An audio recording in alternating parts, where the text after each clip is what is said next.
Bonsoir à toutes et tous et bienvenue à ce 8e webinaire organisé par la Compagnie de Paris, ce soir en partenariat avec la DFCG, donc l'association des directeurs financiers et de contrôle de gestion, avec laquelle nous entretenons des liens, j'allais dire ancestraux, mais historiques, amicaux et utiles.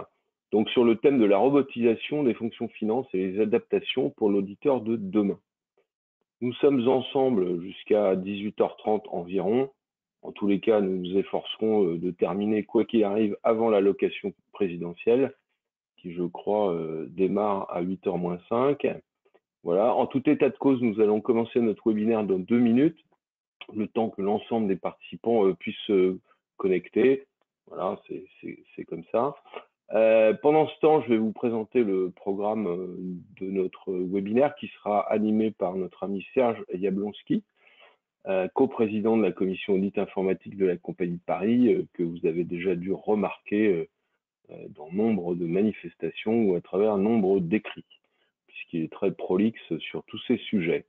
3 parties dans cette soirée, dans ce webinaire de ce soir. Premièrement, une introduction pour comprendre pourquoi les fonctions finance se transforment et comment elles le font. En deuxième lieu, nous étudierons ce qu'est le processus mining et la RPA, c'est-à-dire que la Robotic Process Automation. Donc, est-ce que c'est complémentaire ou non? Et la réponse est bien évidemment oui, mais un peu de suspense malgré tout. Et puis, en troisième temps, une table ronde autour de la transformation de la fonction finance et de la démarche d'innovation de la profession. Pour la bonne marche de ce webinaire, pour votre confort d'écoute, vos micros et caméras sont coupés, bien évidemment. Vous pouvez cependant poser des questions via le chat qui est présent à droite de votre écran. Voilà, alors on ne le voit pas, enfin, voilà, c'est là. Et nous répondrons à vos questions ou remarques à la fin du webinaire. Ce webinaire vous permet de valider des heures de formation. Pour cela, il faudra que vous répondiez à un quiz qui sera accessible depuis la plateforme attestation-du6cac120.fr, attestation-du6cac120.fr d'ici la fin de cette semaine, ce qui vous permettra d'obtenir une attestation de formation et en tout état de cause, un questionnaire de satisfaction s'ouvrira tout seul à la fin du webinaire. Le webinaire, la formation que nous proposons ce soir poursuit 3 objectifs. Premièrement, vous informer, vous commissaires aux comptes, des évolutions technologiques en matière d'audit des processus et de robotisation des processus. Deuxième objectif, vous sensibiliser au fait que l'audit des processus à l'aide d'outils tels que le process mining, la RPA et la revue du contrôle interne peuvent être peut-être source de nouvelles opportunités de prestations contractuelles pour les commissaires aux comptes, pour vous commissaires aux comptes. D'ailleurs, je crois qu'au cours de la table ronde, notre ami Serge vous présentera le guide de la commission audit informatique, qui est le 2e opus, hein, puisque ce guide existe depuis un certain temps déjà. Et puis, 3e objectif, vous acculturer, nous commissaires aux comptes, à l'innovation. Pourquoi, comment travailler avec des PME technologiques? Voilà les objectifs que nous poursuivons ce soir. Voilà, je pense que pendant que je parlais, nombre de participants ont pu se connecter. Je vais laisser la parole à mon ami Serge, voilà, qui va vous présenter le tour de table, les intervenants de ce webinaire, que je salue d'entrée. Et puis, je vous souhaite un excellent webinaire et je vous retrouve à la fin pour la conclusion. Voilà, excellent webinaire, à tout à l'heure. Merci Olivier et bonjour à tous. Effectivement, tout de suite, je pense que vous avez évidemment noté la parution cet été de ce guide d'audit des processus qui a été donc édité qui a été fabriqué par la commission audit informatique de la Compagnie de Paris et qui est téléchargeable sur le site.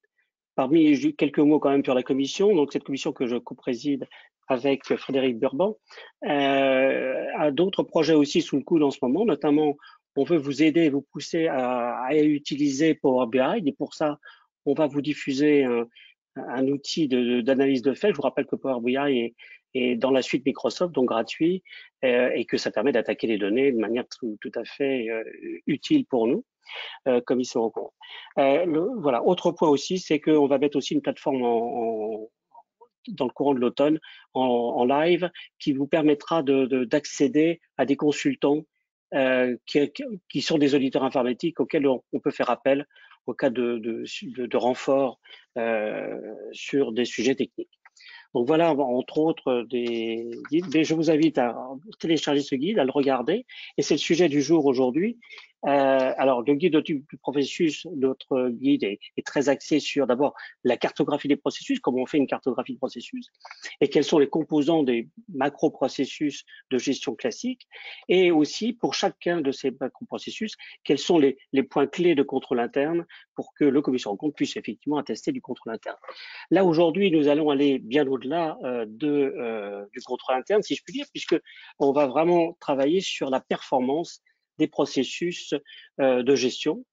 Et pour ce faire, nous allons avoir donc, et c'est là où on partage toute cette connaissance avec la DFCG et quelque part aussi le Lab 50 dont je pourrais vous parler un peu plus tard.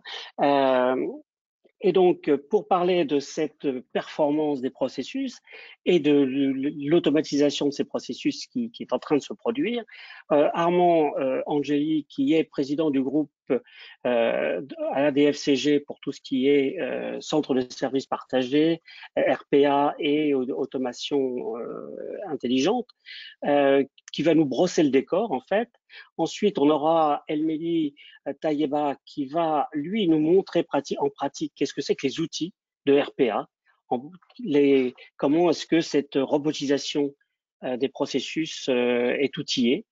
Ça sera là vraiment le moyen de voir comment faire. Et puis, mais encore faut-il pouvoir mesurer la performance des processus. Et ça, Fabrice Baranski, qui au passage, qui est donc le CEO de Logpia, qui est une start-up et qui a gagné en 2009 le Hack Audit organisé par la CNCC. Donc, on a réussi à mettre la main dessus pour qu'il nous montre ce qu'est le process mining. Et le process mining, vous allez voir, c'est utiliser des données qu'on ignore en général, qu'on ne regarde pas vraiment, et qui sont en fait les données des traitements, à quel moment se passe telle chose. Voilà, donc c'est pas aujourd'hui, on regarde en général les données de nos clients, choses comme ça, quelles sont les données, mais on ne regarde pas vraiment les données de processus. C'est lui qui va nous montrer comment utiliser ces données pour effectivement mesurer la performance des processus.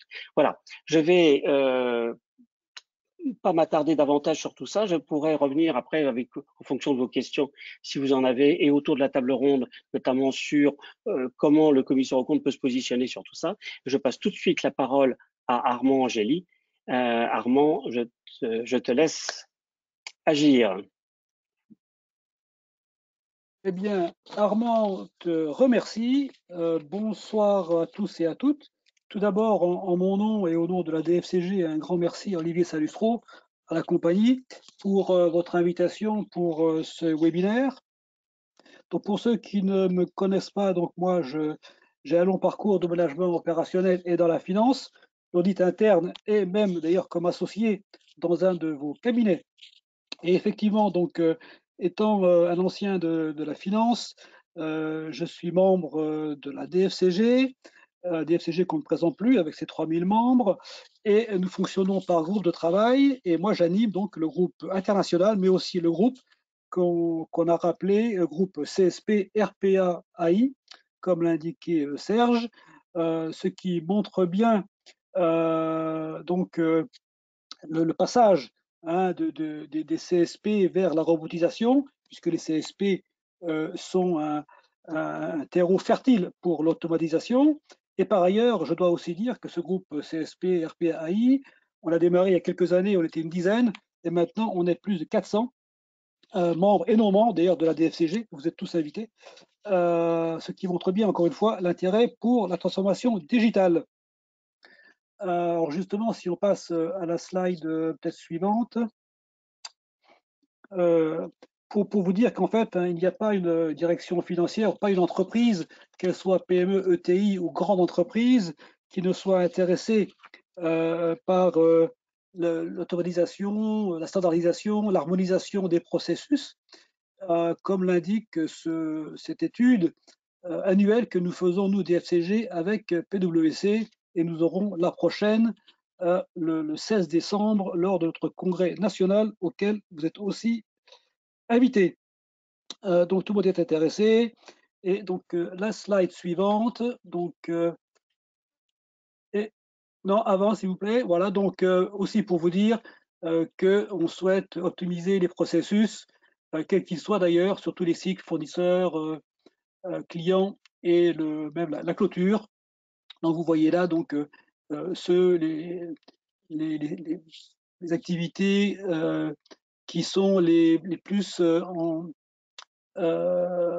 en cours de robotisation, en tout cas où il y a beaucoup de demandes. Alors, pour faire un petit historique, avant de passer donc aux définitions, de tout temps, hein, on a voulu refondre les processus. Si vous vous souvenez, on a démarré par des gros classeurs à papier. On avait organisé l'entreprise de la finance par processus. Une fois qu'on a eu ces processus en place, on a mis en place des ERP pour essayer de gérer ces processus. On a essayé de les améliorer en faisant du Lean, du Six Sigma. On les a mutualisés, centralisés, mutualisés. On les a délocalisés à travers éventuellement des CSP ou de l'externalisation plus ou moins lointaine. Et puis, on les a encore améliorés avec des nouvelles technologies que sont le cloud et l'OCR. Et maintenant, grâce à ces robots qui gagnent en intelligence, et on peut encore mieux innover dans ces processus et ainsi donc sauter vers ce qu'on appelle la transformation digitale. Alors pourquoi transformation digitale? Tout simplement pour réduire le papier, hein, et obtenir des processus de bout en bout, du back-office, du front-office vers le back-office ou du client au fournisseur, et ça donc sans qu'il y ait la moindre rupture. Si on passe à la slide suivante, on a de tout temps agi un peu comme j'ai essayé de vous le dire. On a essayé d'agir à la fois sur l'humain, donc l'organisation, sur les processus, de plus en plus sur la technologie, comme je le disais, donc le cloud, l'automatisation, la démat. Et maintenant, donc, on essaye d'utiliser la robotique, hein, les robots, pour transformer, robotiser nos processus. Alors pourquoi on veut tout cela, hein? Parce qu'à l'origine, on avait mis en place des ERP, hein, pour gérer ces processus. On a aussi mis en place des applications métiers, on a mis en place des applications sectorielles, et puis finalement, on se rend compte que ces outils, ces ERP, ne parlent pas forcément entre eux. Et puis, donc, les directeurs financiers ont d'abord demandé à leur informatique de mettre en place des API, de mettre en place des ponts entre ces ERP et ces applications métiers. Et ça prend du temps, ça revient cher. Et donc, la RPA a permis en tout cas, c'est la promesse, la RPA, donc qui sont les robots, permettent finalement de relier, et ça Mehdi le dira mieux, permet de relier toutes ces applications et de faire en sorte qu'une personne qui passe d'une application à une autre soit remplacée par ces robots. Voilà. Voilà, en fait, c'est la promesse des robots, et l'intérêt de ces robots, c'est qu'en fait, comme je le disais, ce sont des outils qui sont réputés être simples, faciles à mettre en œuvre, pas chers au moins au début, et donc il y a une forte promesse qui a été faite aux métiers, aux directeurs financiers, qui n'ont plus, au moins au début, à s'adresser à l'informatique. Cela dit, ces robots ont connu, on pourra en parler un peu plus tard, ont connu un succès assez mitigé parce qu'on a attendu beaucoup d'eux, et donc maintenant on se tourne vers des robots plus intelligents, et on rajoute des couches de ce qu'on appelle d'intelligence artificielle qui rendent ces robots cognitifs et qui font que le robot remplira mieux ce qu'on souhaite lui faire faire. Et donc là, on parle donc de robots de RPA cognitive, on parle d'intelligence augmentée, et on utilise donc le big data, les algorithmes, le machine learning, tout ce qui est natural language processing, et bien sûr aussi le process mining et le data mining qu'on va voir ce soir pour faire en sorte que ces robots, cette automatisation soient vraiment efficaces. Et on va même maintenant vers des plateformes d'automatisation. Depuis les simples robots, on va vers des plateformes complètes qui prennent en compte tout ce qu'on vient de dire, mais avec le cœur qui est finalement le process mining, parce qu'on se rend compte qu'on ne peut pas automatiser une tâche ou un processus qui n'a pas été revu, qui n'a pas été refondu, qui n'a pas été simplifié. Voilà. Voilà. Donc je pense que je vais arrêter là. Je vais laisser la main à Mehdi. Mehdi, si tu es prêt pour avancer là-dessus. Voilà. Parfait. Merci, merci Armand. Alors, donc je compléterai déjà, je me présente, donc Mehdi Taïba, je suis responsable du pôle RPA chez la société Humaine sur Alpes, une entreprise spécialiste dans tout ce qui est transformation digitale, automatisation et workflow. Donc pour continuer là où Armand l'avait laissé, si vous pouvez revenir juste sur la dernière slide de la partie Armand. Donc, merci. Armand, il avait parlé plutôt de la centralisation des fonctions support ou de la fonction finance. Après, on sait tous que tout département financier est évalué sur sa capacité à améliorer l'efficacité et la qualité de données. Donc, l'ARPA ou le Robotic Process Automation, qu'on verra la définition par la suite, touche directement à ces deux métriques-là en accédant à la rentabilité, économie et fiabilité. Donc, elle va nous aider à réduire des délais de traitement, à réaliser des économies et à augmenter aussi la précision des différents traitements, ce qui nous fait donc être sur une efficacité, une qualité de traitement, une qualité de données très, très performante. Si vous pouvez passer sur le slide d'après, très bien. Donc, la question qu'on se pose, c'est quoi la RPA? Donc, moi, je vais vous donner une visibilité très simple de c'est quoi la RPA ou c'est quoi un robot RPA. Et il faut le voir comme un assistant. Donc, c'est un assistant virtuel qui est là pour vous accompagner, pour vous aider, pour vous soulager pendant votre quotidien et prendre les tâches à faible valeur ajoutée. Il faut, par contre, bien lui expliquer ce qu'il doit faire. Donc, c'est un robot logiciel, donc ce n'est pas un robot physique, ils sont sur les postes de travail. C'est un robot qui est là pour vous assister, pour améliorer la productivité. Il a besoin des inputs standardisés et informatisés. Il n'a pas l'intelligence humaine pour prendre des décisions. Et il interagit avec l'interface utilisateur. Donc, quand je dis il interagit avec l'interface utilisateur, peu importe le type d'application que vous avez, le robot, il peut interagir avec. Donc, des applications web, des applications desktop, du mainframe, du virtuel, le robot, il sait interagir avec. Et tout ce qu'on sait faire sur un poste de travail, le robot, il sait le faire. Donc, si on doit lire un mail, télécharger une pièce jointe, lire des données dans la pièce jointe et faire de la saisie dans 10 systèmes différents qui ne communiquent pas les uns avec les autres, le robot, il sait le faire très rapidement et sans commettre ni la moindre erreur. Pareil, donc je rejoins Armand sur ce qu'il a dit avant. Aujourd'hui, les robots, ils ne sont pas là pour nous remplacer. Ils ne vont jamais remplacer un humain. L'humain, il est toujours maître et sera toujours maître de ce robot. Il est là pour nous assister, pour nous aider dans le quotidien.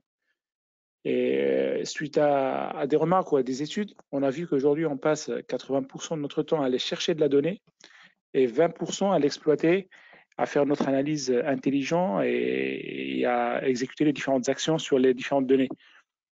Avec de la RPA, on peut demander au robot d'aller chercher la donnée des différentes sources. On arrive le matin, l'extraction de données elle est déjà finie, les données sont prêtes, exploitables. Il faut juste cette action intelligente, cette analyse humaine pour aller un peu plus loin et pousser la donnée un peu plus loin. Pour vous donner un exemple de ce qu'un robot peut faire, donc il peut se connecter à n'importe quelle application, manipuler des données, effectuer des calculs, communiquer ou faire communiquer différents systèmes, voilà, effectuer des tâches, quand je dis tâches diverses, c'est vraiment il fait des clics, il va lire de la donnée, il va faire de la saisie, il a sa propre boîte mail, voilà, il n'y a pas vraiment de limite. Tant qu'on sait faire quelque chose manuellement sur un ordinateur, le robot il sait le faire. Voilà. Quoi dire d'autre du robot? Donc il y a deux types de robots. Donc vous auriez un robot, ce qu'on appelle robot attended ou robot front office, que vous avez lancé manuellement. C'est-à-dire vous allez faire une partie de la tâche, vous allez lancer le robot pour effectuer la suite et après vous allez reprendre la main pour continuer le process, pour le faire end-to-end. Après, il y a des processus qu'on pourra automatiser de bout en bout. Et ça, on parlera plutôt sur des robots back-office qu'on mettrait sur les machines virtuelles pour ne pas occuper un poste de travail utilisateur et qui sont autonomes. On va lui dire chaque matin à 5 heures du matin, vous allez recueillir les différentes données de 10 sources différentes et vous allez nous les formater de telle manière. Et nous, quand on arrive à 9 heures, on a toutes les données exploitables. Donc ça, il n'a pas besoin d'être lancé manuellement pour aller le faire.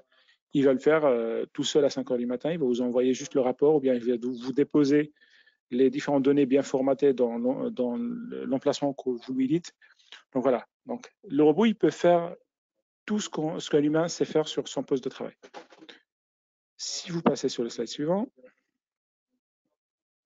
Donc la question ou l'une des questions qu'on se pose, c'est quoi les avantages de la RPA? Donc tout d'abord et en premier, c'est la productivité. Donc on gagne en temps d'exécution. Généralement, on est sur du 60% jusqu'à 80% si le temps de réponse des applications il est rapide. En termes de rentabilité, donc on gagne ou on fait beaucoup d'économies, tout simplement parce que vous allez, entre parenthèses, recruter un robot. Donc ce robot, il a un coût annuel fixe et vous pouvez lui affecter autant de tâches que possible. Donc si vous prenez par exemple un robot et vous lui affectez un traitement de facture sans commande, quand il termine de faire son traitement de facture, il pourra exécuter autre chose. Des tâches RH, des tâches achat, des tâches IT.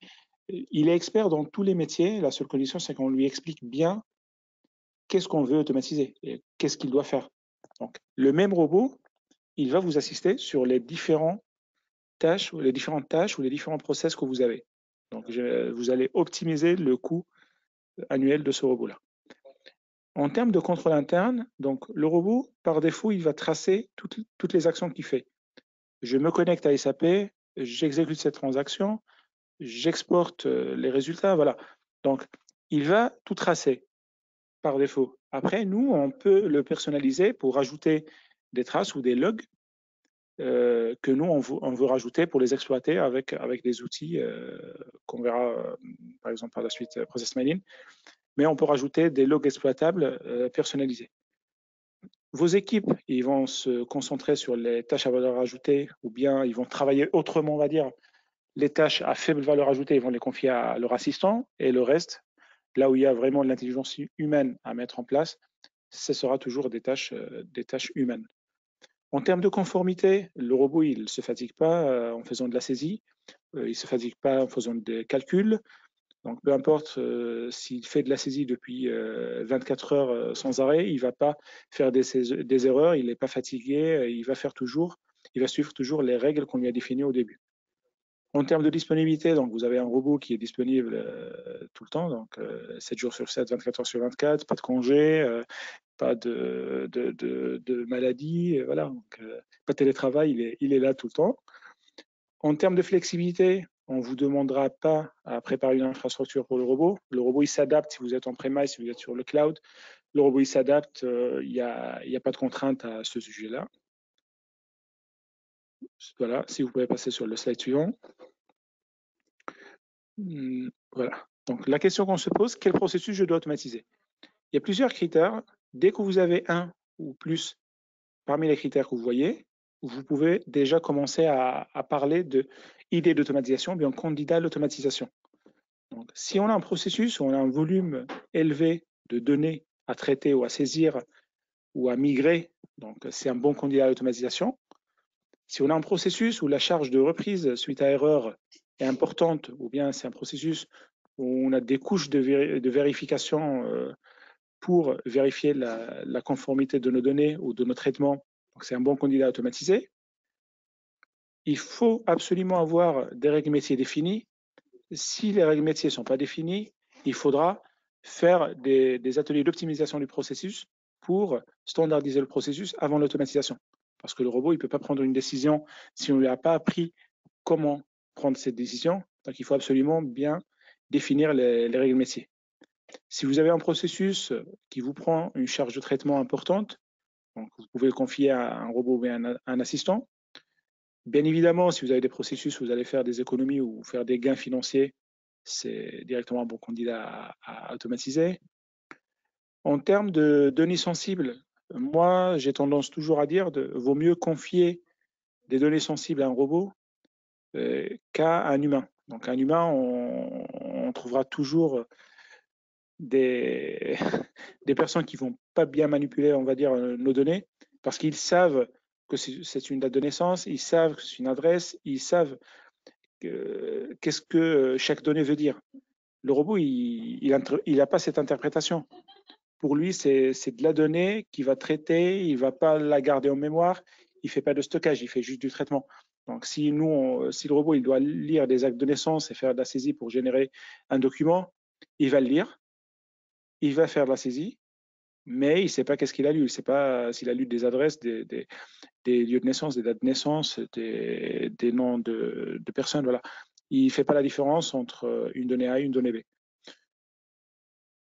Sur la partie récurrence des activités, si vous avez une activité récurrente que vous faites souvent, donc il faut penser aussi à la déléguer à votre assistant. Et si vous avez des tâches que vous pouvez faire en dehors des heures ouvrées. Donc là, je donne souvent l'exemple de monitoring des serveurs ou bien préparation des caisses des grands magasins. Donc c'est les tâches aujourd'hui ou hier qui étaient faites par des humains en shift de nuit. Donc là, le robot, il fait le monitoring. Si un serveur qui est en rouge, il va le redémarrer. Si ça persiste, il est toujours en rouge, il va créer le ticket, il va acheminer le ticket, l'affecter à la bonne personne. Comme ça, le helpdesk, il arrive le matin, il n'a pas à faire ce monitoring de serveur, créer les tickets, on perd 2 heures. C'est déjà fait par le robot, il va directement se concentrer sur la partie résolution de l'incident. Donc ça, c'est la partie RPA, donc Robotic Process Automation, tout court. Avec la RPA, on peut automatiser ces processus-là. Après, Armand, il a parlé aussi de la couche intelligente. Donc, ce qui est bien dans la RPA, c'est qu'on peut la coupler à plusieurs technologies intelligentes, donc notamment machine learning, cognitive, OCR, ICR, process mining. Donc, on donne un peu d'intelligence à notre robot pour dire, voilà, vous pouvez y aller plus loin. Pour vous donner un exemple, et c'est un exemple très récent, chez l'un de nos clients, on a un processus pour traiter les commandes bloquées. Donc, ils ont des règles bien définies dans leur outil. Une fois il y a l'encours qui est dépassé ou autre règle, il y a des commandes qui sont bloquées. Il y a des comptables qui font une analyse de la situation et des différentes transactions du client pour prendre une décision. Est-ce que je débloque la commande? Est-ce que je demande un acompte? Est-ce que je demande un paiement à la commande? Voilà. Donc, c'est des choses qui demandent une analyse humaine ou une intelligence humaine, au moins une expérience sur ces différents traitements. Avec la RPA classique, c'est faisable, mais il faut très limiter, on va dire, les règles. Mais avec la RPA plus du machine learning, le robot, il est là, il apprend. On lui donne beaucoup de cas, on fait les cas devant lui, il apprend ce qu'on est en train de faire et il est capable de prendre des décisions. Il trouve un cas, il va dire tiens, il y a 100 cas qui ont été traités qui ressemblent à peu près à celui-là et 80% de ces cas-là, la décision qui a été prise, c'est de demander un acompte de 30% du montant de la commande. Donc, et il va prendre cette décision.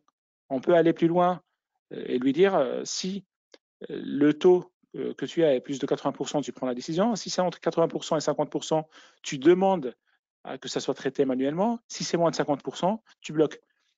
Et là, on parle plutôt de cette couche, de cette smart layer, cette couche intelligente qu'on rajoute à la RPA pour donner de l'intelligence à notre robot. Donc Fabrice, à qui je vais passer la main, il va présenter le process mining et c'est quelque chose qu'on peut accoupler avec la RPA qu'on présentera par la suite. C'est pour toi, Fabrice. Merci Mehdi. Bonjour à tous.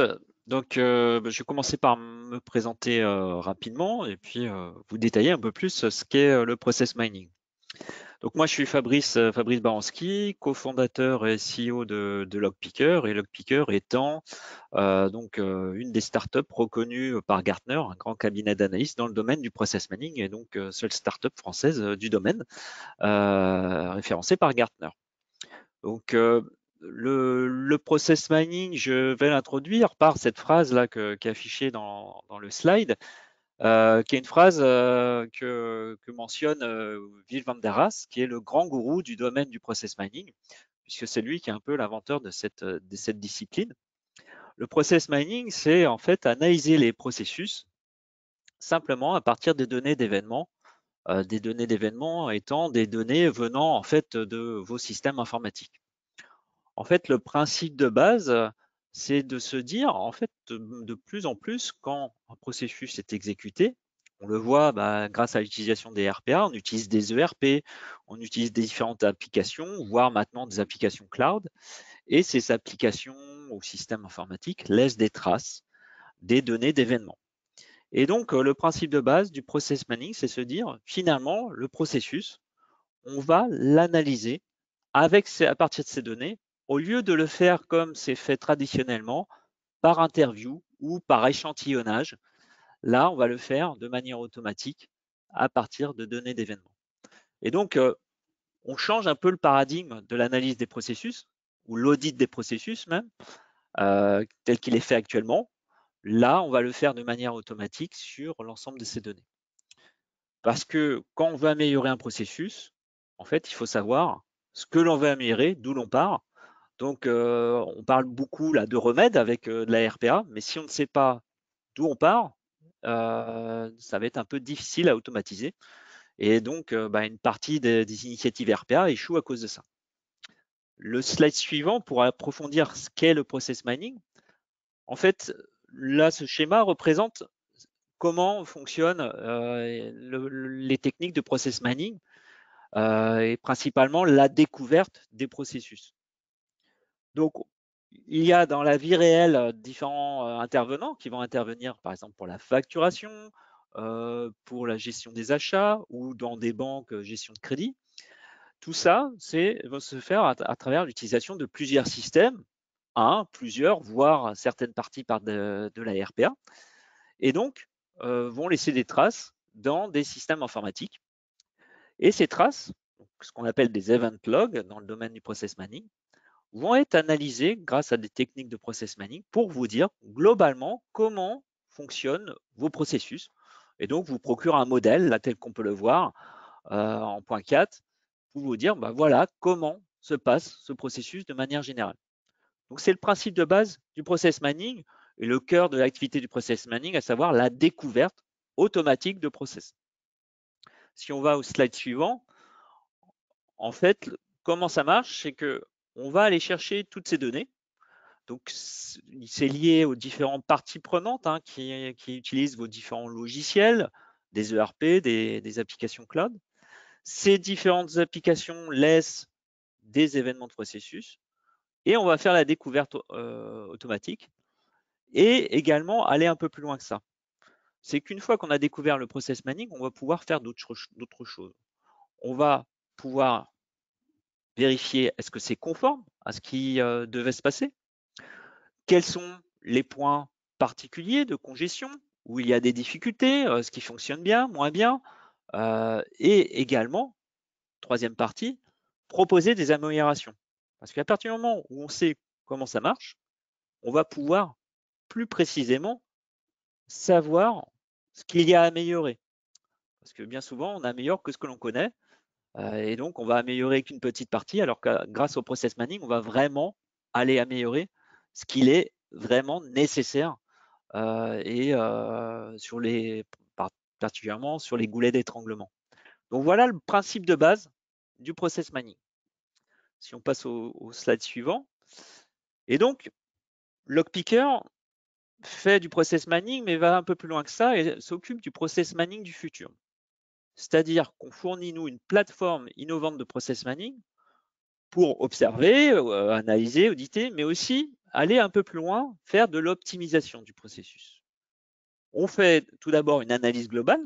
Donc, grâce à cette reconstruction des process, on va être capable, sur 100% des cas, en temps réel, de vous dire où sont les goulets d'étranglement, quels sont les points de dysfonctionnement, quelles sont les causes aussi de ces différents problèmes, quelles sont les différentes façons de faire vos processus. Est-ce qu'il y a des façons de faire qui ressortent du lot, qui sont plus rapides, plus lentes, et pour quelles raisons?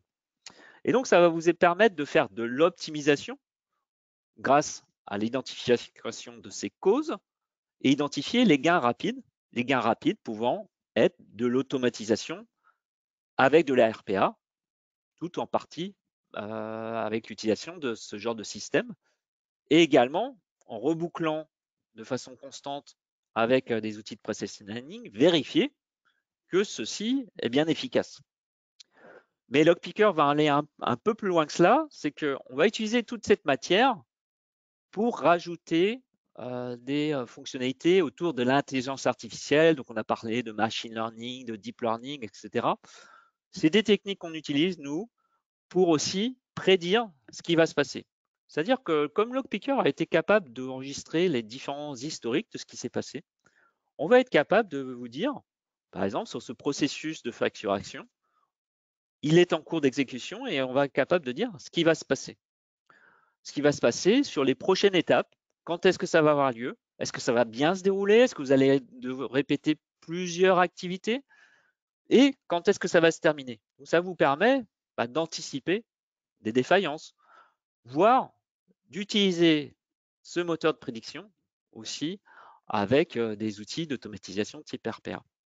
Et donc, avec toute cette innovation que l'on procure, on a eu plusieurs reconnaissances. Donc, on a parlé de Acodit. Donc, Lockpicker a gagné le concours Acodit de la CNCC l'année dernière, et donc notamment pour l'audit des processus. Nous avons aussi plusieurs reconnaissances par Gartner. Donc, ça fait la deuxième année consécutive qu'on est reconnu comme fournisseur de process mining. Et dernièrement, nous avons été reconnus aussi dans le domaine de l'assurance par l'accélérateur French AssureTech. Et donc, tout ça démontre que maintenant, avec ces innovations, là, on apporte des choses qui sont reconnues internationalement et aussi en France par ces différents organismes. Si on peut passer au slide suivant. Alors, pour quel type de cas d'usage cela peut fonctionner? En fait, je vous dirais que Lockpicker peut traiter n'importe quel type de processus. Et quand on y réfléchit, tout ce qui est organisé au sein d'une entreprise est une sorte de processus. Un parcours sur un site web, c'est un processus. Le fait que vous ayez une utilisation d'un logiciel, c'est un processus. Et donc, nous, on va être capable, grâce à Lockpicker, d'analyser tout type de processus. On utilise même ce logiciel pour corriger les bugs de notre logiciel. Donc, on va jusqu'à l'utilisation de Lockpicker pour améliorer Lockpicker. Mais dans le cadre de la notion des processus financiers, ça va permettre d'identifier les tâches à faible valeur ajoutée. Donc, Mehdi a introduit là les différents contextes où la RPA a été utile. Grâce à Lockpicker, vous allez pouvoir les identifier beaucoup plus rapidement que de l'interview, que des ateliers ou de l'échantillonnage. Là, en quelques secondes, vous avez l'identification de ces tâches à faible valeur ajoutée qui peuvent être après automatisées. Ça va vous permettre aussi d'identifier où sont réellement vos goulets d'étranglement et pas ce que vous pressentez. Là, vous pourrez l'objectiver. Ça va apparaître visuellement dans l'outil. Et donc, dans vos opérations, par exemple, de facturation, où vous perdez du temps, notamment quand vous avez des fois à utiliser plusieurs logiciels en même temps ou différentes équipes qui interviennent en même temps, là, vous allez pouvoir les identifier très rapidement.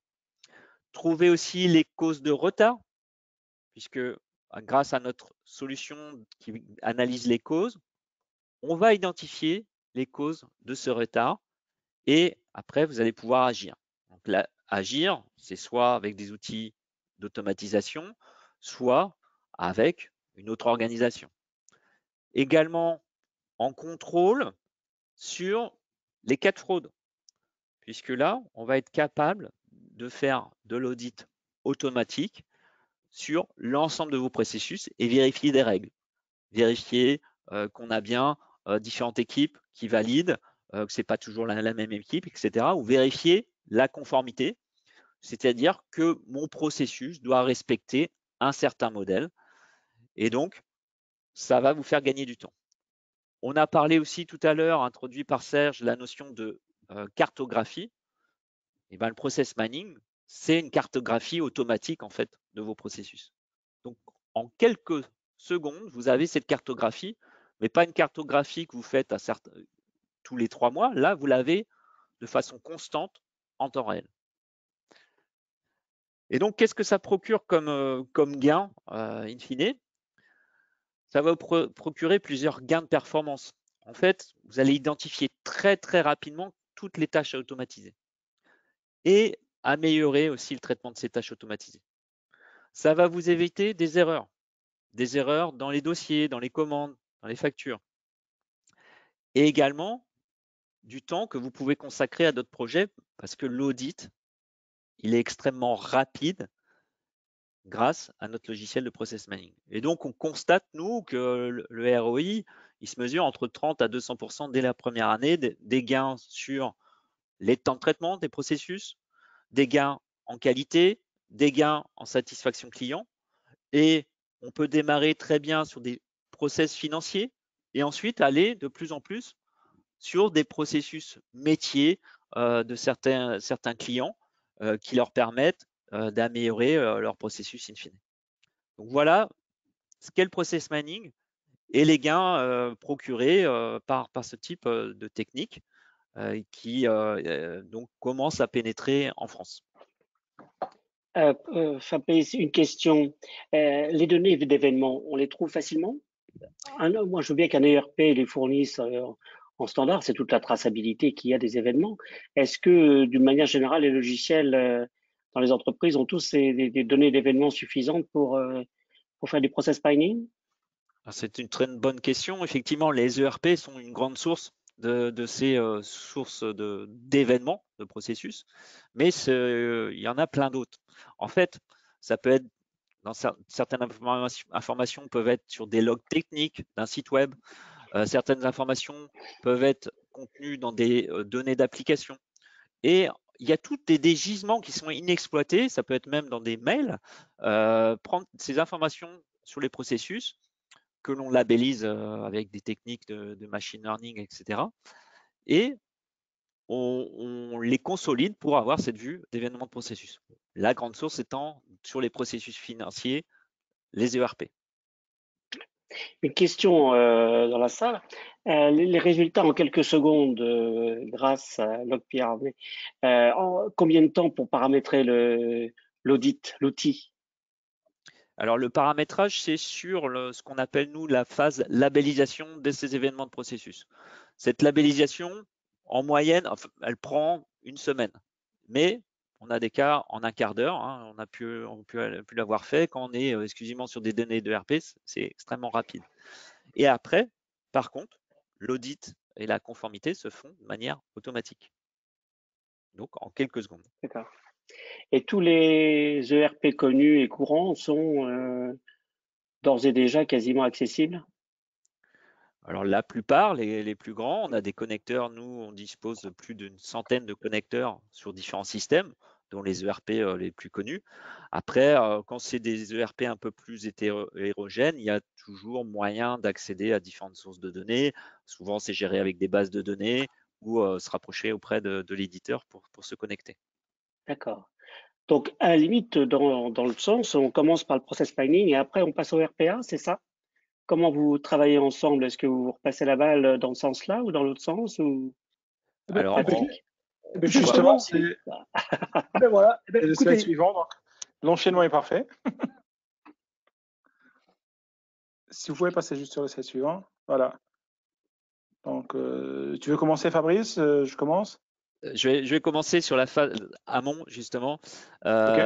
Effectivement, c'est ce que l'on préconise, c'est que au lieu de partir vraiment sans savoir quoi automatiser en se disant l'outil va nous faire gagner du temps, faisons la cartographie grâce au process mining. Le process mining va faire gagner du temps pour mettre en place un RPA efficace. Donc, toute cette cartographie du processus va être faite par le process mining et va donner vraiment ce qu'on appelle le processus ASIS, tel qu'il se passe réellement et non tel que l'on pense qu'il se réalise. Parce que bien souvent, il y a un vrai décalage entre ce que, au sein de l'entreprise, ce qu'il pense, ce qu'il doit s'effectuer sur le processus et par contre, ce qui est fait dans la réalité. Il y a un vrai décalage.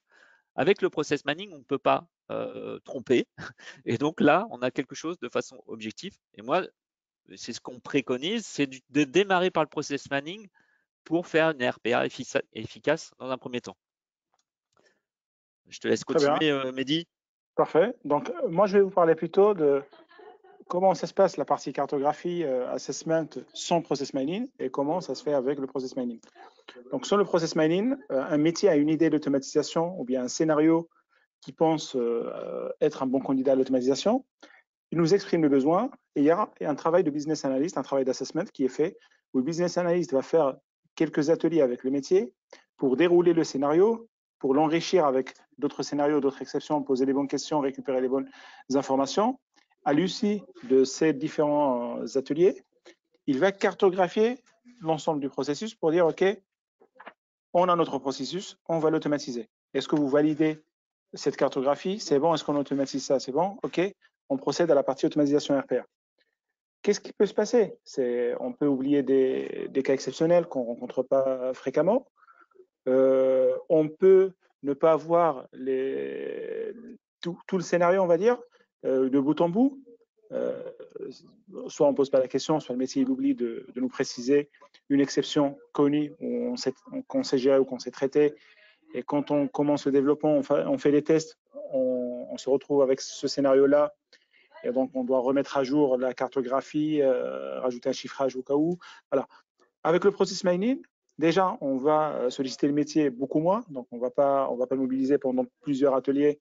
Avec un seul, ça suffirait. Le process mining, il va taper dans les différents logs et il va nous générer une cartographie du processus, une cartographie complète du processus, une image du processus. Donc, nous, nos data analysts, ils vont juste affiner cette cartographie et la présenter au métier pour la défendre et pour arbitrer est-ce que ça répond aux besoins, est-ce qu'on automatise ça. Et nous, ce qu'on va dire à la RPA, la cartographie générée par le process mining, il faut juste la dupliquer, mais en automatique. Donc, générer un automate qui fait la même chose, exactement la même chose. Le workflow de notre automate, il doit correspondre à cette cartographie de processus. Donc, ça, c'est sur la partie cartographie. Et sur la partie assessment, donc j'ai dit, la charge requise côté métier, elle est beaucoup moins avec l'utilisation du process mining en complément. Et aussi, le process mining, il va mettre en avant les meilleurs candidats à l'automatisation. Donc, le process mining, à part cartographier le processus, il nous sort aussi des métriques sur la récurrence, combien de fois et combien d'utilisateurs ils ont fait cette tâche. Et donc là, on rejoint deux critères que j'ai présentés avant, donc volume et fréquence. Et on n'a pas besoin à faire vraiment une étude très détaillée ou plusieurs étapes pour arbitrer et définir les bons candidats. Le process mining, il nous donne tous les métriques dès le démarrage pour dire, OK, c'est un bon candidat, j'aurai mon retour sur investissement, c'est sûr. Et ce que je compléterais aussi dans cette phase de cartographie, c'est que on travaille aussi pour faciliter l'intégration avec les outils de RPA ou d'automatisation au sens large. C'est-à-dire qu'on est capable d'exporter dans des formats qui sont compris par ces outils directement à partir du process mining vers le RPA ou des workflows pour automatiser. Donc, ça fait gagner du temps justement à l'intégrateur de RPA. Et donc, on gagne encore en qualité. Exactement. Et sur la partie rentabilité, ce que Fabrice a dit avant, donc le process mining nous permet d'avoir, ou le picker nous permet d'avoir une prédiction sur ce qui va venir. Et je me projette. Si j'automatise ce processus, mon payback période elle est de 6 mois et j'aurai un retour sur investissement de tel pourcentage. Voilà. Donc j'ai une projection sur mon ROI. Et une fois que j'ai automatisé mon processus, je vais toujours utiliser le process mining qui est allé auditer le process avant l'automatisation pour l'auditer après l'automatisation et dire OK, j'ai bien réussi mes objectifs. Je tiens à ma feuille de route, ou bien j'ai eu un résultat beaucoup plus important ou moins important, que ça peut être le cas. Donc, à part identifier le processus en amont, après, il nous donne aussi un suivi. Est-ce qu'on a réussi à avoir nos résultats attendus? En fait, ce qu'il faut voir, c'est que le process mining va être indépendant que le process soit automatisé ou pas. Donc, une partie peut être automatisée, d'autres parties peuvent ne pas l'être parce que peut-être du traitement manuel ou justement cette expérience humaine qui ne peut être automatisée. Lockpicker va être capable de le voir et apporter ces informations aux outils de RPA et d'avoir une vue globale qui est toujours à jour, effective, parce qu'on peut avoir le processus qui est fait en petite partie par différents RPA et pas dans la globalité. Donc, avoir une vue globale est toujours utile pour savoir est-ce qu'il reste toujours des pistes d'automatisation, comment améliorer l'outil de RPA. Et donc, ça permet de toujours être dans une démarche d'amélioration continue. C'est comme ça qu'il faut le voir, hein. C'est vraiment ce couple de technologies dans une démarche d'amélioration continue où la RPA, le risque, c'est d'avoir des robots zombies qui ne fonctionnent plus. Là, avec le process mining plus RPA, on a plus cela parce qu'on on est automatiquement informé. On sait ce qu'il faut améliorer.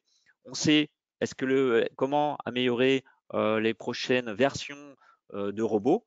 Donc, il y a vraiment une complémentarité dans une démarche d'amélioration continue. Et de plus, avec les nouvelles technologies qu'on introduit, on va dire IA plus RPA plus process mining, on va aller jusqu'au bout. Et ben, là, on a une gestion complète, intelligente, qui permet de travailler sur l'optimisation et l'anticipation. Parce qu'on va prédire, on va anticiper. Et donc, ça permet d'anticiper les défaillances. Donc, ce que je comprends bien, le process mining, quand on l'a mis en place, on le laisse là où il est et on continue à percevoir toutes les informations et à mesurer l'évolution de la performance. Exactement. Exactement, Okay. dans cette démarche d'amélioration continue. Alors, ok. Armand nous a rejoint et ça va nous permettre de commencer la table ronde tout de suite sur les questions. J'aurais une première question, c'est est-ce que là on ne parle que des SAP pour les grands groupes ou est-ce que nos PME sont aussi visées par vos technos? Oui, Armand. Non, en fait, je vais prendre la parole pour.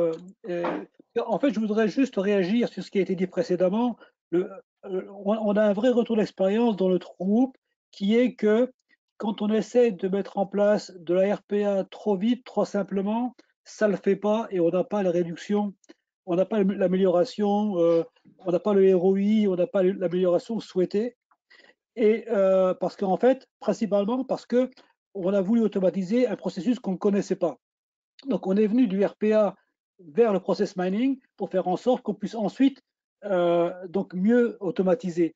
À tel point que, fort de ces expériences, maintenant, on se dit, mais finalement, je vais d'abord faire du process mining et puis le RPA, je le ferai si vraiment j'en ai besoin. Parce que, comme on l'a dit au début, le RPA, c'est parfois un palliatif pour faire discuter les différents ERP entre eux ou les applications entre elles. Voilà. C'est ce que je voulais rajouter parce que comme si on veut parler gros sous, si l'expérience montre que un RPA tout simple, eh bien on n'a pas le ROI, on n'a pas les 80% qu'on voulait. Parfois il n'y a rien du tout comme ROI, on n'a pas la réduction d'effectifs. En revanche, si on refond les processus, on arrive facilement à 20-30% de productivité et donc de réduction de coûts. Voilà. C'était juste pour confirmer ce qui a été dit précédemment.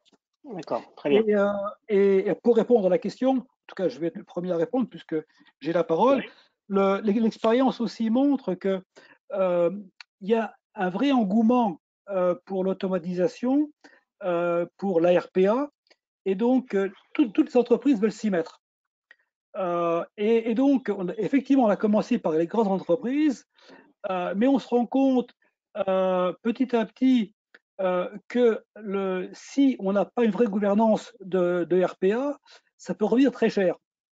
Ce qui veut dire que il est souhaitable de démarrer soit par du process mining, produit au point, mais aussi peut-être de démarrer plus petit, éventuellement avec, là, je vais faire un peu de publicité pour Mehdi, mais pour des solutions qui sont plus as a service, où on paye vraiment à l'utilisation, où on peut commencer à voir quelles sont les technologies dont on a besoin, quels sont les vrais besoins d'une entreprise, ce qui veut dire que ce genre de choses qui représentent des budgets plus faibles et qui permettent de rentrer plus facilement dans l'automatisation sont aussi à la disposition des entreprises, des ETI, des PME.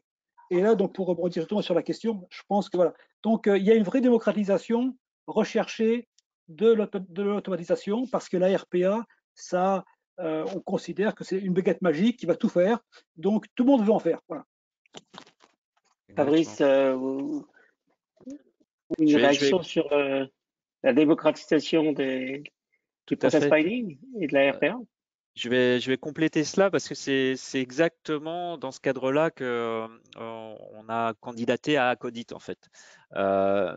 C'est dans un objectif de rechercher et de démocratiser le process mining à des plus petites structures, ETI, PME. Et donc c'est cette démarche de collaboration que l'on a avec la CNCC et sur cette notion d'audit des processus pour justement démocratiser le process mining à des plus petites structures. Parce qu'après, qu'on soit capable de fonctionner vers SAP, mais d'autres données, en fait, les données sont toujours à peu près les mêmes. Hein, donc, c'est pas un souci de connexion données. Donc là, après, là, on recherche le moyen de démocratiser ce type de logiciel avec justement des notions de as a service dans le cloud qui permettent de rendre ça plus accessible. D'accord. Mehdi, Donc, sur la démocratisation? je rejoins Armand et Fabrice à 100%. Et c'est pour ça, nous, côté H4H, on a créé cette offre que Armand a citée de RPA as a service ou robot as a service pour rendre ces robots accessibles à tout public. Déjà, les robots, ils peuvent faire tout type de process ou automatiser tout type de process dans n'importe quel métier. Mais au lieu de se dire, OK, je vais m'engager, je ne connais pas la RPA, je ne connais pas le résultat que je vais avoir et je vais m'engager sur des souscriptions ou bien pour monter une infrastructure ou pour comment dire, former une équipe de maintenance des robots ou monter même un centre d'excellence. Au lieu de faire ça, j'ai envie déjà de voir qu'est-ce que ça donne. Je prends un petit process, je le donne à H4H en full managed, implémentez-le, donnez à votre robot sur le cloud et donnez-moi des résultats. Donc, quand on donne des résultats, on parlera de l'étape suivante, comment on scale, c'est quoi les best practices, comment on doit s'organiser et comment on doit affronter, on va dire, notre aventure RPA. Mais la première étape pour rendre ce robot disponible à tout le monde, c'est ce qu'on a fait avec le robot as a service. Très bien, je prends des questions dans la salle virtuelle, si je peux dire. Bonjour, dans le cadre d'un audit, est-ce que cela doit-il être implémenté par le client ou le CAC? Si c'est le CAC, cela rentre-t-il dans les travaux possibles? Ça, c'est une question. Et une autre question, c'est à quel moment l'auditeur intervient? Fabrice, je vous lance sur le sujet tout de suite. Alors, justement, c'est les travaux que l'on a en cours avec la Commission nationale des commissaires aux comptes pour que ça soit le CAC qui soit autonome pour effectuer cet audit. Donc ça, c'est des travaux qui sont en cours. Mais en fait, ce qu'il faut comprendre, c'est que c'est Lockpicker vraiment comme ambition pour que le process mining soit accessible vraiment au plus grand nombre. Donc, nécessite pas des compétences particulières. N'importe qui, finalement, qui connaît son processus, va être capable de l'analyser grâce à notre outil. Et donc, on est reconnu aussi pour ça. Donc, c'est ce sur quoi on travaille et c'est ce qu'on est en train de faire avec la Commission nationale des commissaires aux comptes. D'accord, très bien. Alors, dans la question, il y a aussi un côté probablement un peu déontologique sur est-ce que ça rentre dans les travaux possibles? Écoutez, je pense que, en tout cas, quand on est dans des sociétés non cotées, ce qui est clair, c'est que on nous a réduit le nombre de champs d'action du commissaire aux comptes, mais en même temps, on a levé les barrières à la limitation au service, si je puis dire, quelque part. Enfin, c'est en tout cas mon interprétation personnelle, avec une volonté pour le CAC, donc d'avoir une valeur ajoutée plus importante vis-à-vis de son client. Donc moi je pense personnellement qu'effectivement autant le contrôle interne rentre bien dans le métier du CAC, mais autant aussi la recherche de performance et de toutes les observations qu'il peut faire et qu'il peut porter à l'attention de son client, c'est un service qu'il peut rendre et qu'il doit essayer de rendre effectivement à son client. Et là on a effectivement des outils qui permettent d'analyser la performance et je pense que ça c'est un aspect très très important. Donc pour moi oui, ça rentre bien dans les travaux possibles. Et d'ailleurs la CNCC travaille sur le sujet avec Fabrice sur ce point. Donc oui, c'est bien, ça va bien dans ce sens. Et je pense qu'il y a beaucoup d'apports à faire pour les entreprises sur ce sujet. Tout le monde croit connaître ces processus, et en pratique, quand on regarde vraiment en détail, quand on quand on cartographie un processus, on s'aperçoit qu'il n'est pas du tout comme il est dans la tête des utilisateurs et des gens. Hein. Armand, je ne sais pas si tu veux rajouter un point là-dessus. Toi, tu as beaucoup d'expérience sur ce sujet. Non, mais je ne peux que confirmer, c'est ce qu'on voit. Et d'ailleurs, je voudrais aussi rajouter par rapport au point précédent, c'est que les commissaires aux comptes, typiquement, ils travaillaient sur des échantillons. Maintenant, grâce à tous ces outils, on peut travailler sur l'ensemble de l'activité d'un process et de voir effectivement tous les points où c'est défaillant. Et donc, c'est un outil très puissant pour la conformité. Je voudrais juste faire peut-être un mot d'humeur, c'est que on a tendance parfois à trop faire confiance à l'automatisation et donc on laisse passer parfois des choses quand on automatise, par exemple avec la démat des factures, et donc il faut être vigilant. Donc la question qui se pose, est-ce que l'automatisation, ça améliore ou pas la qualité des processus? Donc vaste question. Et la question qui va avec, est-ce que ça veut dire que quid du pricing de nos commissaires aux comptes? Voilà. Donc est-ce que ça réduit ou est-ce que ça augmente compte tenu des risques potentiels? Donc vaste débat. Oui, mais ça va plus loin que ça, et j'en reparlerai tout à l'heure sur certaines tendances liées au numérique, effectivement, dans l'évolution de la profession de commissaire aux comptes. Oui, je crois que ça change de profil, mais en même temps, ça élargit la mission sur un certain nombre de sujets hein, qui sont des sujets à valeur ajoutée. Une question pour Mehdi. Il y a plein de robots fournis gratuitement par Microsoft, Power Automate. Ouais. Quelle différence avec les robots de Human for Help? Alors, Human for Help, c'est pas un éditeur. Human for Help, on est intégrateur et on est partenaire des différents éditeurs. Donc, Microsoft ont détecté que l'RPA est en croissance, c'est un marché de niche aujourd'hui. Donc, ils ont racheté une solution, une ancienne solution RPA, et ils sont en train de l'améliorer. Donc, ils viennent de se lancer aussi en France. Par contre, c'est pas des robots gratuits, c'est des licences, il y a un coût qui va avec. Les robots gratuits, c'est pour tester, c'est pour se familiariser avec la solution. Mais si vous voulez mettre des robots en production, même avec la technologie Microsoft, donc c'est payant. D'accord. Alors, mince, j'ai fait partir la question, excusez-moi. Il y avait une question sur quelles sont les technologies que vous utilisez, l'un comme l'autre d'ailleurs. Quelles sont les technologies de base qui sont derrière vos outils? Alors, c'est principalement pour Fabrice, puisque vous êtes intégrateur. Je vais commencer par pour LockPicker. En fait, notre process mining, il est notre propre propriété intellectuelle, parce qu'il fait partie d'une invention hein, qui est issue de travaux de recherche, de plus de 8 ans de recherche qui étaient menés au départ pour Orange. Et donc, on a un brevet dans le domaine qui dépasse tout ce qui se fait dans le domaine du process mining. D'ailleurs, on travaille avec des académiques français hein, dans le domaine qui reconnaissent notre savoir-faire. Donc là-dessus, on utilise sur le process mining, c'est notre propre technologie et notre propre savoir-faire et qui nous permet d'avoir une vraie différence par rapport au marché dans le process mining. Et cette différence, on la couple avec de l'intelligence artificielle. Alors ça va être du deep learning, ça va être des réseaux de neurones, des choses comme ça. Là, on va utiliser des choses connues, mais il y a un vrai savoir-faire à le mixer avec la connaissance que l'on a du process mining. Et tout ça, c'est ce qui fait la valeur de LockPicker. Oui, alors, je peux rajouter en matière de technologie, effectivement, on peut coder des robots depuis zéro avec du langage Python, mais on le dépasse. Et donc maintenant, il y a quelques gros faiseurs de RPA qui sont connus. Il y en a 3, il y a les leaders hein, qu'on peut citer, Automation Anywhere, UiPath et Blueprism.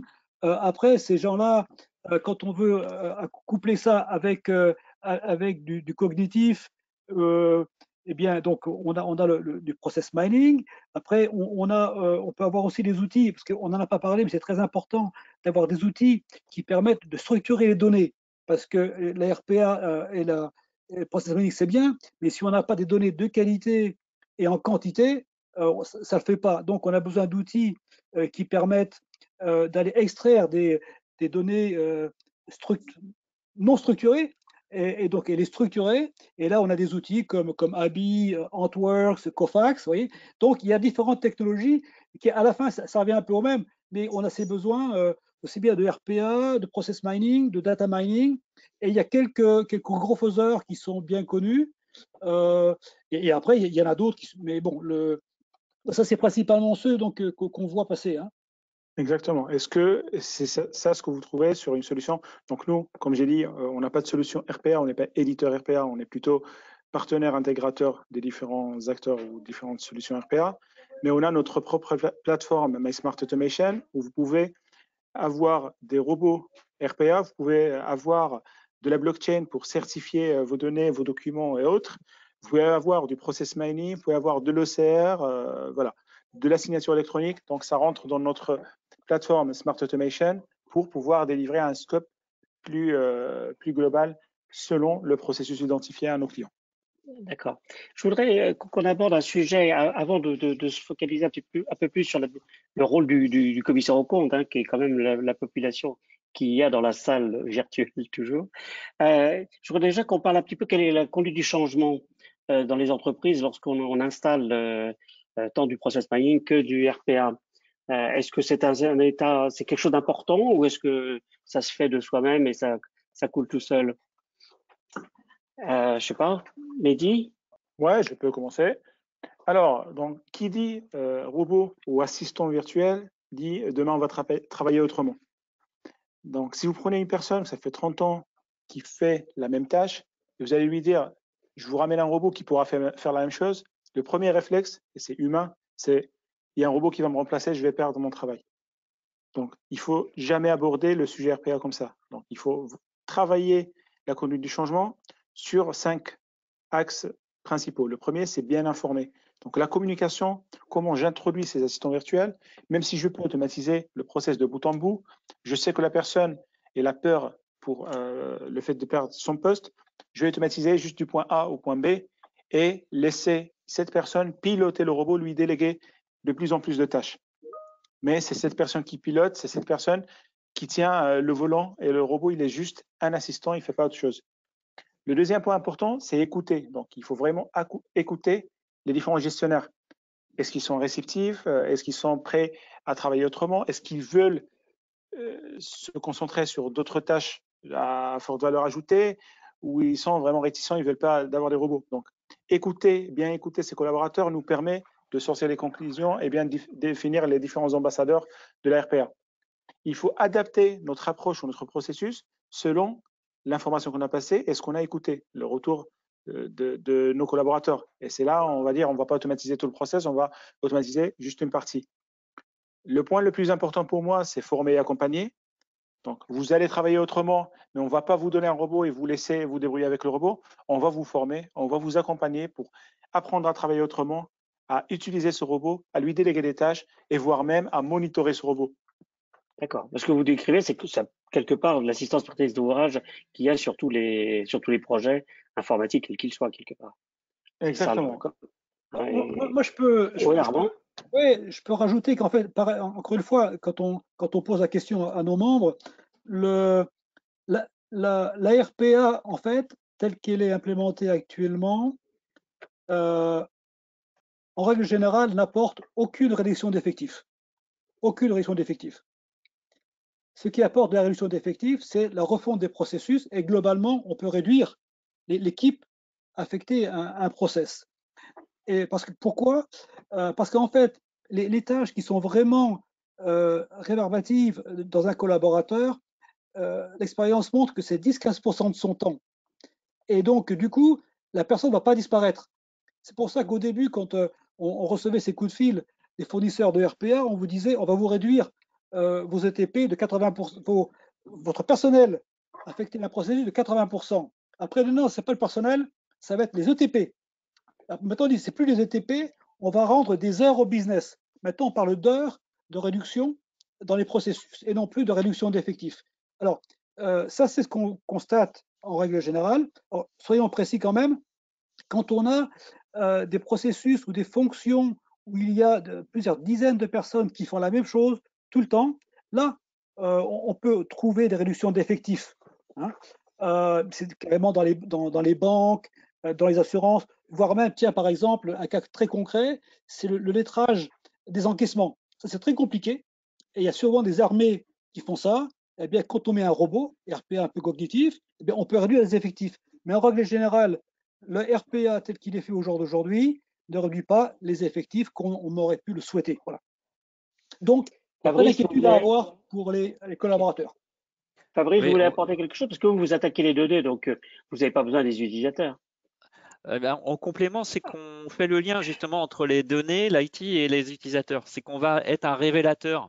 On va révéler tout le travail qui justement n'est pas bien connu par les managers et donc tout le travail rébarbatif. Et donc on révèle la réalité du travail et donc on réduit l'objectif. Notre objectif, hein, notre raison d'être, c'est de réduire cette complexité du travail pour se consacrer vraiment sur là où on apporte de la réelle valeur ajoutée. Parce que quand on fait un audit, passer du temps juste à comprendre le process, 80% de son temps pour faire ça, je ne pense pas que c'est là où le CAC va apporter vraiment sa valeur ajoutée. Or, Lockpicker est là pour ça et est vraiment en soutien des CAC pour apporter plus de valeur ajoutée, plus de services, justement à l'amélioration de la performance de ses clients, par exemple. Voilà. Une question avant, puis après on met le commissaire aux comptes dans le lot vraiment, dans l'ambiance. Quel est l'éventail des prix sur le marché des RPA et Process Mining? Alors, je pense que il s'agit de quoi soit du coût d'un projet classique dans une entreprise pas trop grosse, ou c'est le coût de licence, ou quels sont quelques éléments et on peut revenir aussi sur le CAC. Si le CAC met ça dans sa sacoche, comment il fait et combien ça coûte? Les entreprises à qui vous posez la question actuellement, quand on met bout à bout, là je parle de RPA, les licences, coder les robots une fois qu'on a acheté les licences, maintenir les robots parce que les robots ils tombent en panne, quand on regarde l'infrastructure informatique, quand on regarde les experts qu'il faut embaucher, donc quand on met tout bout à bout, dans les centres d'expertise que j'ai pu voir, surtout dans les grandes entreprises à qui on a pu poser les questions, un robot, ça peut revenir à plusieurs dizaines de milliers d'euros par an, un seul robot. Voilà, donc, si on met tout ensemble, hein, voilà. C'est pour ça que, désolé Mehdi, c'est pour ça qu'on voit de plus en plus de solutions donc dans le cloud, as a service, parce que là, on peut commencer petit et on n'a pas à payer pour tout ça, on n'a pas à payer pour les experts, les licences, dont certaines ne servent que pendant 5 minutes par jour. Voyez. Donc, moi, j'entends, donc pour répondre directement à la question, que ça peut aller jusqu'à plusieurs dizaines de milliers d'euros. Après, ça descend avec le volume, mais donc c'est pas les quelques centaines d'euros ou même la gratuité qu'on a quand on fait un robot le week-end chez soi, parce qu'on a téléchargé la licence. Vous voyez. Donc attention aux promesses. C'est pour ça, je vous ai parlé avant de as a service. Donc effectivement, on ne va pas prendre tout ce risque-là, ou bien faire un investissement assez important si on n'a pas démontré que l'RPA est valable pour notre besoin. Donc partir sur un modèle en as a service où je vais prendre par processus, où je vais payer juste ce que je consomme. Une fois j'ai plusieurs robots en as a service, là c'est beaucoup plus rentable pour moi de repasser en interne. Et c'est là que je vais prendre toute la plateforme, je vais migrer chez moi, je prépare la bonne infra, je prépare les bonnes équipes. Et là, j'ai déjà un ROI important de fait, des économies de fait. Je peux affronter cet investissement et j'ai la plateforme de fret. Je dois juste scaler par la suite. Fabrice, je suis commissaire aux comptes. Oui. est-ce que je viens vous voir, je prends votre techno, ou je la loue sur vos serveurs, et je vais voir mon client et j'audite son processus achat, par exemple. C'est quelque chose que je peux faire? C'est que vous le voyez les choses comme ça? C'est dans ce sens que vous voulez avancer avec la CNCC? C'est exactement ça, avec aussi un modèle économique adapté pour que ça soit vraiment adapté au CAC sur des clients en plus petites structures. Donc c'est comme ça que l'on voit, avec une formation aussi adaptée, mais qui est relativement légère, puisque le logiciel est simple d'utilisation. Donc oui, c'est exactement ça. D'accord. Donc, je voudrais revenir un peu moi sur en tout cas ma vision de l'évolution du métier de CAC dans ce domaine. Hein. Moi, je vois trois tendances. Il y en a une dont on parlait, qui est un peu le côté déontologique, c'est que on nous a levé les barrières qui limitaient les barrières déontologiques qui limitaient les conseils qu'on pouvait donner à nos clients. Bon, aujourd'hui, on peut pas faire tout et n'importe quoi, mais on peut pas auditer ce qu'on vient de faire. Ça, c'est la règle de base. Mais pour le reste, on peut effectivement apporter de la valeur ajoutée à nos clients en proposant certaines missions RGPD et pourquoi pas effectivement analyse la performance des processus. Ça va tout à fait dans le sens. Moi, je crois que c'est une des grandes tendances importantes. Il y a aussi, il faut pas oublier qu'on va aussi aller vers un aspect d'audit en continu. C'est-à-dire qu'on va beaucoup plus analyser effectivement les processus et puis mettre nos outils propres d'audit sur ces processus pour les auditer en continu, de manière continue. Donc là aussi, ça va tout à fait dans le sens de nos propos aujourd'hui, hein, qui sont d'abord la compréhension des processus, leur analyse, leur performance, leurs points de faiblesse et des points de contrôle que nous-mêmes, en tant que commission de compte, on pourra mettre par nos propres outils qui viendront analyser un certain nombre de choses en complément. Donc ça, je crois que c'est une autre deuxième tendance qui est très importante. Et puis, il y a une autre tendance qui est très importante, c'est l'intelligence artificielle qui se développe, qui arrive. On commence à la voir de manière vraiment très, très sérieuse et très professionnelle. Il y a encore un peu d'histoire de boîte noire, je travaille pas mal dessus, mais il y a des choses, mais en tout cas, ça vient, ça se développe et ça marche. Il y a qu'à prendre Waze, par exemple, pour savoir où on veut aller. Honnêtement, c'est quand même assez bluffant. Donc, ça vient, et ça vient tant dans les entreprises que pour nous. Donc, quelque part, là aussi, on va avoir des tests qui vont être automatisés grâce à des process d'intelligence artificielle et autres. Donc, voilà. Donc, sur ces trois tendances, je crois qu'on est le métier du CAC va beaucoup changer et beaucoup évoluer. Je pense pas que ça aura un impact sur les honoraires, comme Armand, tu pouvais le mentionner tout à l'heure, parce que je pense que ça va changer de niveau d'intelligence et ça va changer aussi de service au client. Je crois que ça, c'est le point important, et ce qui fait que ça va se développer, effectivement. Je pense que, mais il y a effectivement, des tickings que l'on fait sur des relevés bancaires qui vont quelque part être automatisés, ça c'est clair. Donc voilà, ça va faire partie de ces outils. Et je pense qu'effectivement, des outils comme Fabrice, ce qui est proposé va aller dans la mallette du commissaire aux comptes, mais on va aussi le trouver dans les entreprises et le commissaire aux comptes peut utiliser ces outils et les résultats et pour mieux comprendre les processus et voir où effectivement où est-ce qu'il y a des améliorations à faire, où est-ce qu'il y a du contrôle interne qui est suffisant ou pas. Et voilà. Donc, et puis faire des cartographies aussi qui soient les plus efficaces possibles pour lui-même définir et bâtir tous ses contrôles et son approche d'audit. Donc voilà. Donc je pense que pour reprendre les questions, l'outil serait donc à l'initiation du CAC, mais cela doit se faire avec l'accord du client. Comme aujourd'hui, quand on interroge les données du client d'une manière avec des outils style Power BI ou autres outils spécialisés d'audit que l'on connaît bien, on a besoin de l'accord du client. Mais on est là pour auditer les données, on est là pour auditer les processus. Donc, il est normal que le client nous ouvre ces processus et ces données. Alors, est-ce qu'il y a des contraintes du système actuel ou autres, notamment avec les aspects de RGPD? Je pense qu'il n'y en a pas plus que quand on demande des fichiers aux clients pour analyser les comptes clients, analyser les stocks, faire le bouclage des stocks avec les ventes et les achats.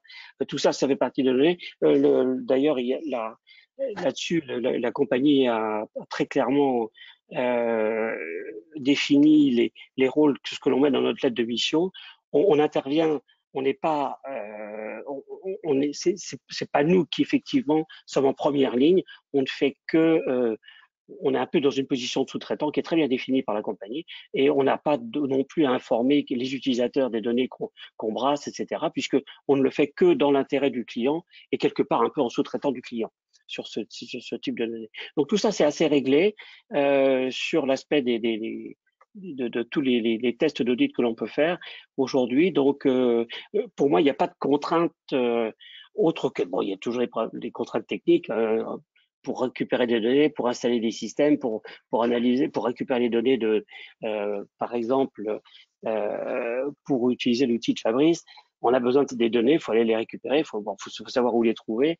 Et comme je le disais aussi tout à l'heure, il y a beaucoup de ces données ne sont jamais utilisées par les entreprises, hein, donc il faut encore aller les chercher et savoir les trouver.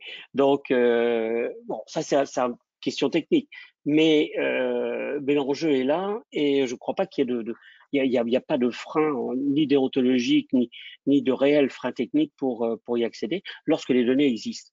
Et je pense qu'effectivement, comme on dit, ça se démocratise, ce qui veut dire que l'évidence de toutes ces données dans tous les ERP qui soient, y compris les CJ d'ENCO, ça existe, elles sont là, et on va savoir les trouver, aller les chercher, et de manière de plus en plus habituelle, les récupérer pour faire nos cartographies de processus, nos analyses de processus, analyse de performance, analyse de contrôle interne, etc. Donc je pense que là, on est sur voilà.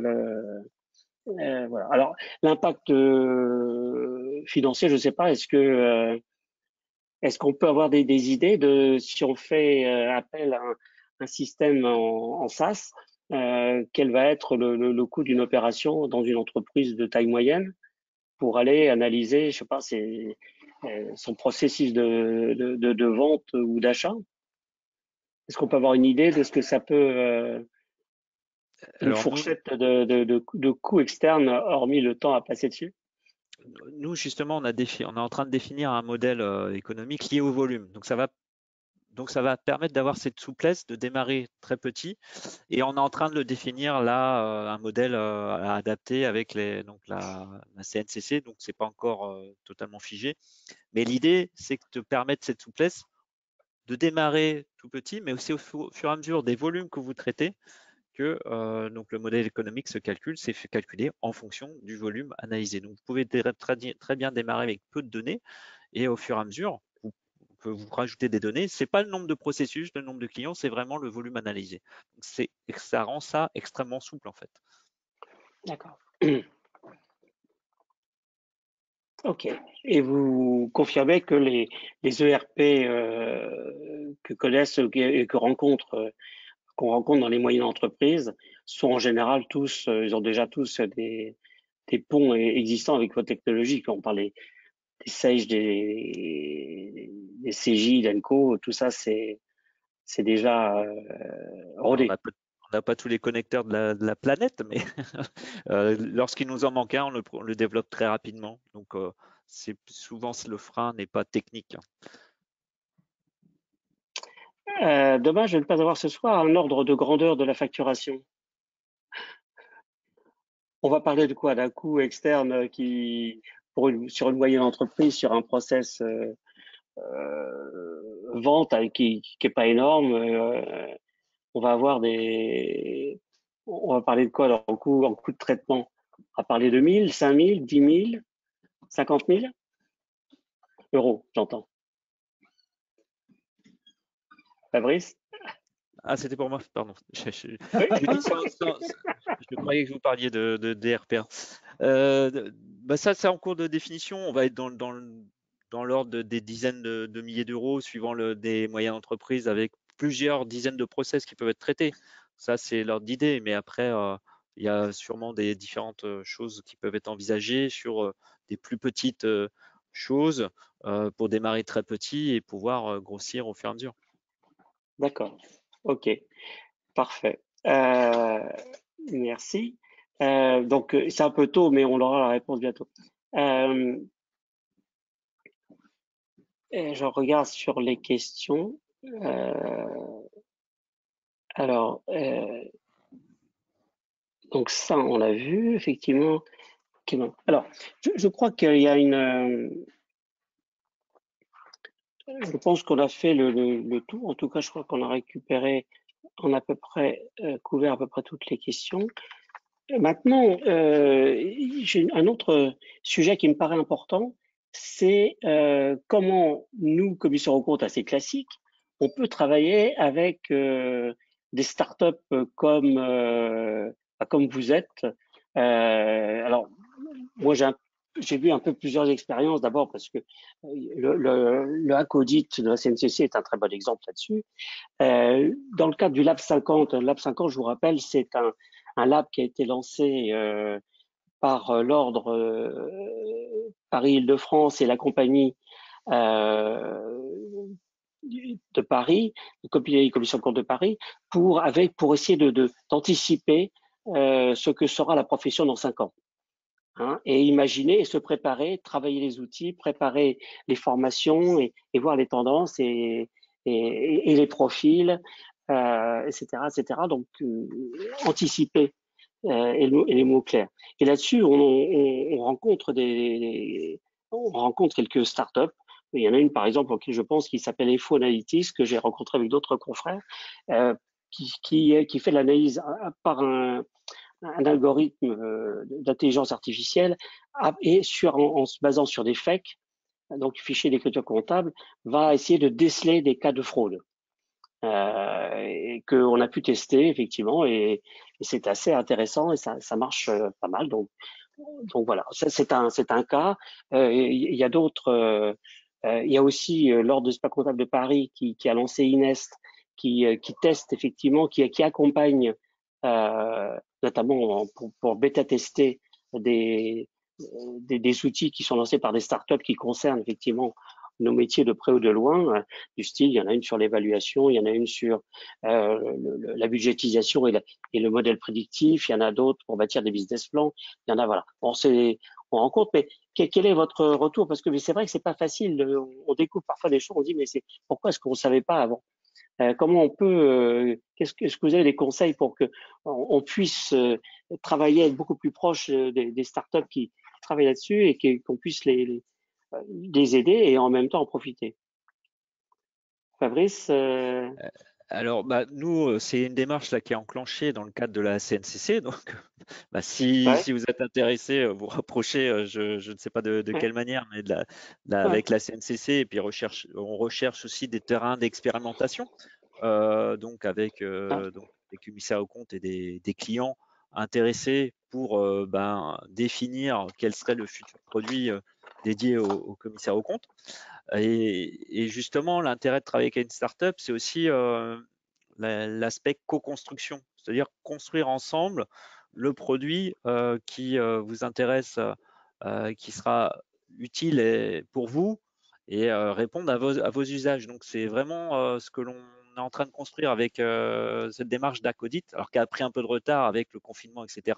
Donc, on a pris un peu de retard suite à cela, mais c'est vraiment ce qu'on construit. Donc, si vous êtes intéressé, joignez-nous pour être dans ces terrains d'expérimentation, justement. Armand, un retour de ta part là-dessus, notamment à la DFCG nous en fait, relations avec les startups. Oui, en fait, nous sommes vraiment à l'affût de tous ces startups parce qu'il y a un vrai foisonnement. Et là, on a parlé des grosses mailles hein, de RPA, Process Mining, mais je rappelle qu'on a besoin de bonnes données. Donc, on voit passer maintenant des startups qui permettent d'aller chercher des données dans les endroits qu'on n'a jamais pensé. Donc, des vieux contrats avec des tâches de café où on sait aller prendre des données. Ça paraît idiot, mais il y a un vrai besoin. On parlait tout à l'heure d'aller rechercher des doubles paiements ou d'aller analyser le fake. Mais ce qui est intéressant, c'est de ne pas attendre le fake, mais d'aller voir les problèmes avant même qu'ils n'apparaissent. Donc avoir des algorithmes, avec RPA ou pas d'ailleurs, des algorithmes qui permettent d'aller contrôler les paiements avant les paiements, donc pratiquement en continu, pour éviter les doublements, voire même les transactions un peu suspicieuses. Voilà. Donc, et nous, on est à l'affût et on en trouve, et puis on les met à l'honneur. En tout cas, on les fait plancher devant nous. D'ailleurs, on pourra en reparler parce qu'il y a un vrai besoin chez nos financiers. Hein. Oui. Très très bien. Parfait. Eh bien, en tout cas, on est tous à l'écoute. On essaye de trouver les startups, d'anticiper les projets, de travailler avec, notamment pour aider à la définition des besoins, pour aider pour faire du bêta test, c'est comme je le fais en ce moment pour certaines startups et pour faire évoluer tout ça. Et je vous dis, le Lab 50 est aussi un de ses objectifs, c'est effectivement de visionner le futur. Il y aura d'autres questions, mais là, on va essayer de respecter le timing. Donc, les questions pour lesquelles il n'y aura pas une réponse, on fera une réponse par mail directement. Donc, ne soyez pas inquiets, on répondra à toutes les questions. Je vous propose, voilà, Olivier va nous rejoindre pour donner le mot de la fin. Je tiens à remercier les intervenants. Je crois qu'on est vraiment sur là vraiment un axe pour la profession très important, qui est vraiment pour demain et presque pour aujourd'hui. Et donc, merci beaucoup en tout cas pour votre présence et vos interventions. Olivier. Merci Serge. Effectivement, merci à tous nos intervenants. Moi, je note que c'était très clair et très concret et très didactique. Donc, merci beaucoup. Tout le monde n'est pas un sachant en la matière et donc ça donne envie et ça éclaire grandement nos interlocuteurs sur ce que sont ces matières et comment on pourrait les déployer à l'avenir. Donc avant de terminer, quelques rappels de nos actions au service de tous nos membres pendant cette période de crise. Donc vous pouvez trouver sur notre site internet tous les replays des webinaires qu'on vous a proposés depuis le début de la crise. Voilà, on en est au 8e, je crois. Vous pouvez également vous inscrire à des formations Sacrée Soirée pour vous permettre de développer des services autres que la certification des comptes. Alors, j'espère que le confinement ne démarrera pas à 5 heures le soir, parce qu'en général, c'est l'heure à laquelle débutent ces sacrées soirées. Voilà, en tous les cas, c'est des modules qui vous permettent à la fois de faire l'articulation entre le développement commercial et la technique et les techniques nouvelles qu'on peut proposer à nos clients. Donc c'est extrêmement intéressant. C'est en général c'est co-animé par une spécialiste du marketing et du commerce et un ou une commissaire aux comptes, plutôt des femmes d'ailleurs en général. Voilà. En matière de continuité de service, puisque on nous fait on voit se profiler un reconfinement partiel ou en tous les cas des choses désagréables. Sachez que les services de la compagnie, quoi qu'il arrive, restent joignables, tout particulièrement notre permanence juridique, qui répond instantanément à vos questions techniques, ou instantanément ou presque tous les jours, et qui siège en commission les mardis. Vous pouvez appeler et avoir votre réponse en direct. Tous vos élus sont à votre disposition. Il y aura un changement de mandature dans la nuit du 31 octobre au 1er novembre, mais jusqu'au 31 au soir, nous restons tous à votre service. Et dès le 1er novembre au matin, la nouvelle équipe tiendra le cap et le gouvernail, comme ils nous l'ont dit récemment. Voilà, vous avez aussi à votre disposition des numéros verts, un numéro défense confrère, et puis la PESA, pour ceux qui rencontreraient de lourdes difficultés, mais ça, j'espère que vous n'aurez jamais à vous servir de ce canal. Voilà, on arrive à la fin de ce webinaire. Encore merci à tous nos intervenants, merci à la DFCG et merci à nos deux startups là, qui nous accompagnaient et qui sont fort prometteuses. Les slides sont téléchargeables dans la petite fenêtre qui est à droite de votre écran sous la rubrique documents à distribuer. Voilà. Et puis dès que j'aurai terminé de parler, un questionnaire de satisfaction s'ouvrira Et donc, si vous pouviez le remplir pour nous aider à améliorer nos webinaires, ce serait formidable. Voilà, merci de votre participation à tous. À très bientôt et surtout, prenez bien soin de vous. Soyez prudents. Tchuss.